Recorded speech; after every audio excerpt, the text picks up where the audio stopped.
Bonjour, bonjour. Je vous vois et vous ne me voyez pas encore. Mais tout est totalement normal. Est-ce que vous êtes tous prêts? Hop, changement de cam. Aujourd'hui, on est dans la cuisine. Mais en fait, on va pouvoir vraiment cuisiner parce que j'ai tout pour cuisiner. On est dans ma cuisine. Je suis allé ce matin au marché, exprès pour vous, et on va cuisiner. Déjà, on a pris de la cébette. On va utiliser de la ciboulette. Elle est pas super jolie. Du romarin. Du romarin, ça j'ai un peu plus l'idée de ce que je vais en faire. Pour le reste, j'ai pris, parce qu'aujourd'hui on va travailler autour de la patate douce, également de l'oignon rouge. Alors, vous vous dites sûrement pourquoi j'ai pris de l'oignon rouge, vous comprendrez, j'ai mon idée derrière la tête. Et on a du chou de Bruxelles. Mais voilà, tous les produits qu'on va utiliser, et on va faire un seul plat avec ça. Et on va essayer de faire un truc sympa. Et on va déjà commencer, parce que je voulais vous montrer un truc, c'est qu'on va faire des pickles. Parce que c'est ultra sympa, notamment pour les salades, etc. C'est un produit qui se conserve super bien. Et en fait, c'est une technique qui est toute simple, que tu peux faire pour tous tes légumes, surtout ceux qui se perdent. Moi, on l'a toujours fait au restaurant, avec des légumes qui se perdaient, d'en faire des pickles. Donc, je vais vous montrer la technique pour faire des pickles, la recette pour faire des pickles. Donc, les pickles, c'est pas trop compliqué. Il y a une recette un peu magique, c'est la recette 1, 2, 3. C'est qu'on va mettre 100 g de vinaigre blanc, 200 g de sucre et 300 g d'eau qu'on va faire bouillir et qu'on va venir mettre dans nos pickles. Wow.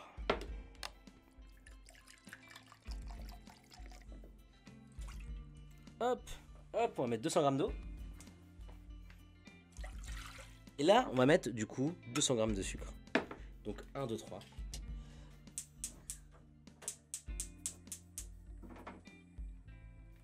Hop. Et du coup, là j'ai mis ce mélange là à bouillir.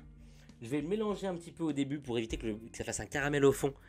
Et que du coup, s'il y a un caramel au fond, ça nous crée un problème. Pour bien que le sucre se dilue dans le vinaigre et l'eau. Et pendant ce temps-là, on va s'occuper des oignons. Et on va se faire des beaux pétales d'oignons. Des beaux pétales d'oignons pour que ça soit joli dans l'assiette. Enlever la première grosse couche. Parce que... c'est technique de flemmard un peu. En fait, moi j'ai envie d'avoir des beaux pétales. Parce que je trouve ça plus joli. Des beaux pétales mais un peu gros. D'oignons.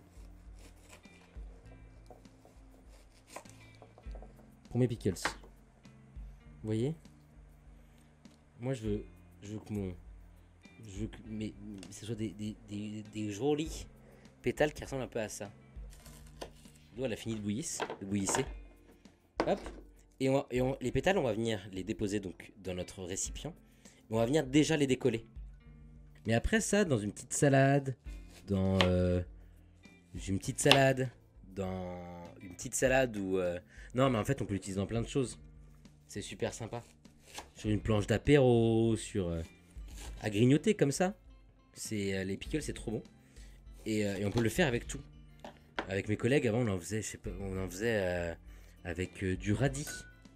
Avec du radis chinois. Je sais pas si vous avez déjà vu le radis qui est multicolore à l'intérieur, qui est magnifique. On le faisait avec du chou-fleur. C'est trop bon avec le chou-fleur. C'est trop bon et c'est pareil dans une petite salade. Et du coup tu fais tes salades composées avec plein de petits pickles différents. Et du coup ça te ramène de l'acidité. Et c'est trop bon dans un plat de ramener d'acidité. Alors le tout est à ébullition. Oh le vinaigre dans la gueule. Et là on va venir le remplir.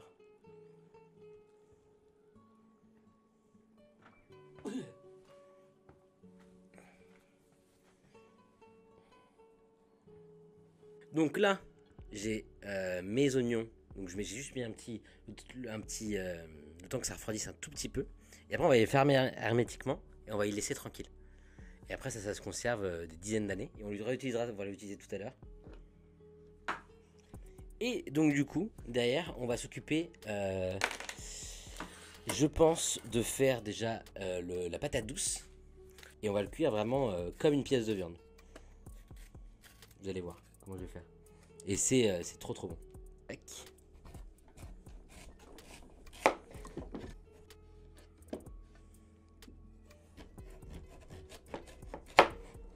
Hop. Donc Donc là, on va avoir un bloc. Je vais commencer à mettre à chauffer une casserole pour pouvoir faire cuire tout ce que je vous ai dit. Un tout petit peu d'huile neutre. Et on va mettre un bon morceau de beurre.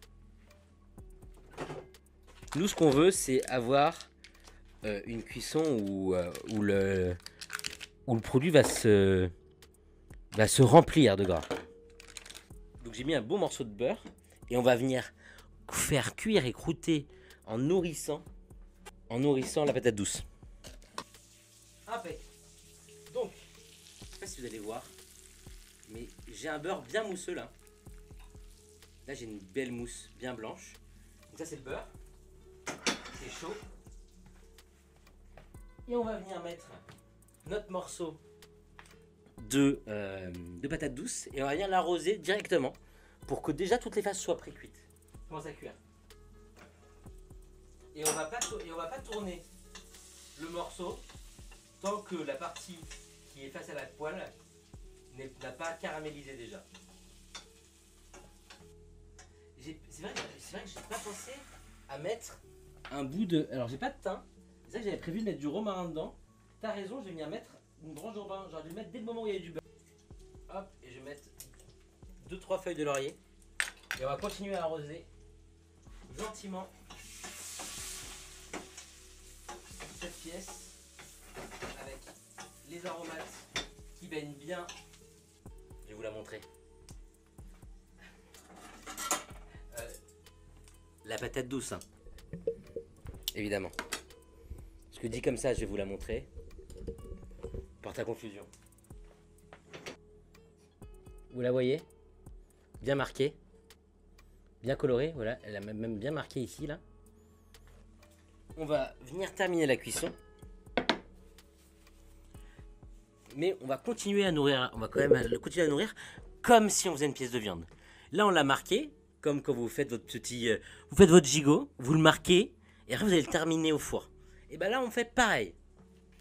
Je vais venir garder mon romarin, que je vais venir poser dessus. Mes feuilles de laurier.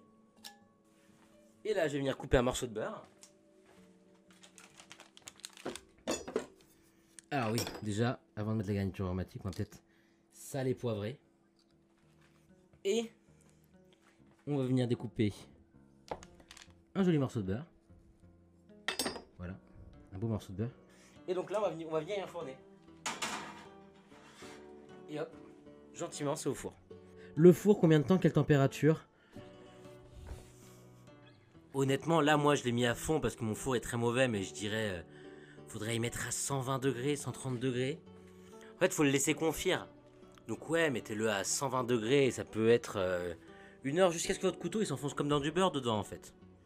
Oui, en fait, je vais venir récupérer la chlorophylle. Je vais venir couper la salette en petits morceaux pour que la chlorophylle passe mieux. Je vais rajouter à ça un petit peu de ciboulette, pardon.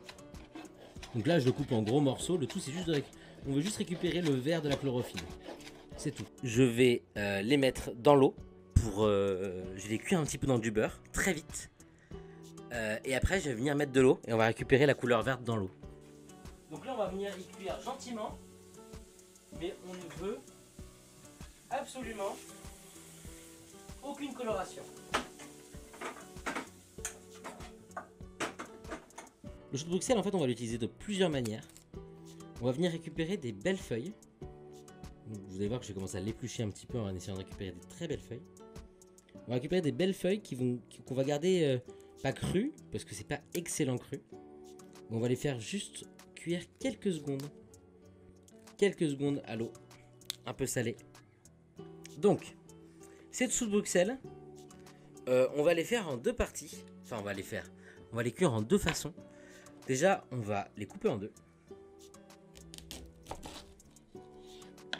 On va venir les cuire cette partie-là sur de l'huile chaude jusqu'à les brûler pour apporter de l'amertume.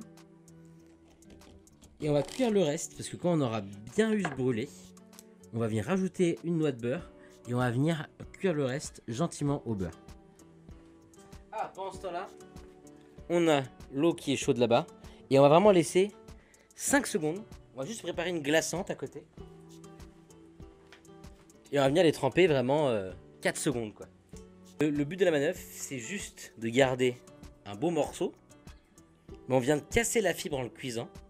Pour pas que ça soit trop croquant, que ça soit un peu cuit. Et là on va avoir des beaux morceaux.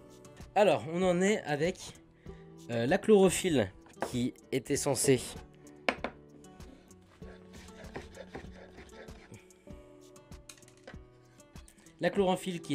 colorer notre fromage blanc est pas si jolie. Sur un feu très fort, huile, seulement huile, et on va venir à l'intérieur faire brûler l'une des faces de notre chou de Bruxelles. Là on va faire notre sauce. Hop.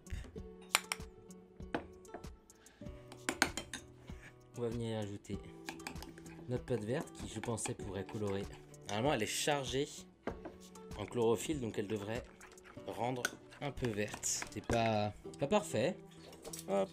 Donc là on va les mettre à l'intérieur. Un tout petit peu de l'eau qu'on a récupérée pour diluer. Hop. Qui elle pour le coup est aussi bien verte. Je vais goûter si c'est bon. Normalement ça devrait pas être trop mauvais. C'est magnifique. C'est magnifique. Ça n'a pas pris trop de goût, juste un peu salé. Et moi ce que je veux c'est surtout le fromage blanc. Ah oui, t'as crépite dur. Hein. Donc là ils vont avoir brûlé. Donc voilà, nous ce qu'on voulait, c'est un beau brûlé là. C'est avoir une belle coloration bien brûlée. On va venir mettre notre petit fromage blanc.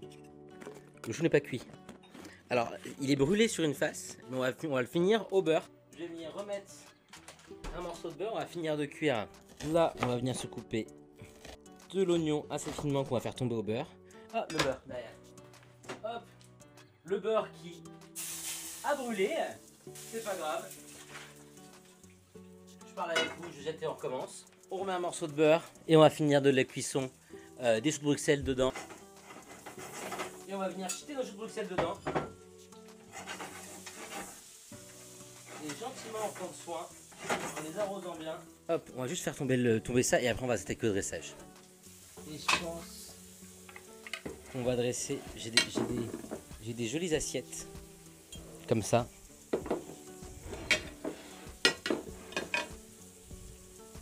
Et je pense qu'on va dresser 2 assiettes.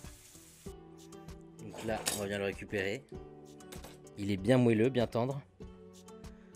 Hop. On va venir. Hop.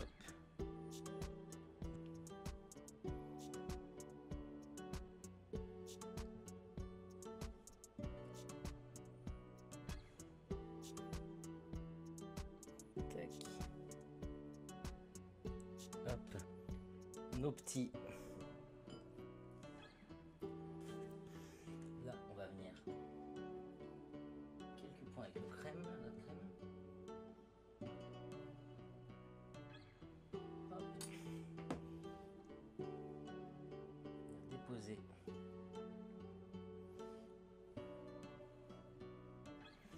Et à l'intérieur de nos petites feuilles. Hop.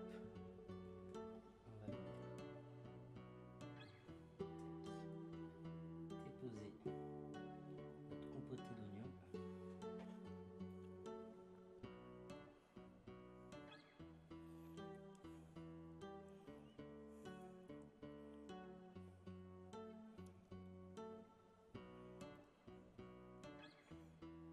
Hop.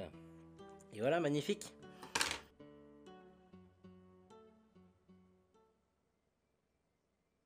Merci à tous, merci pour ce live et puis à la prochaine. Des bisous, merci beaucoup.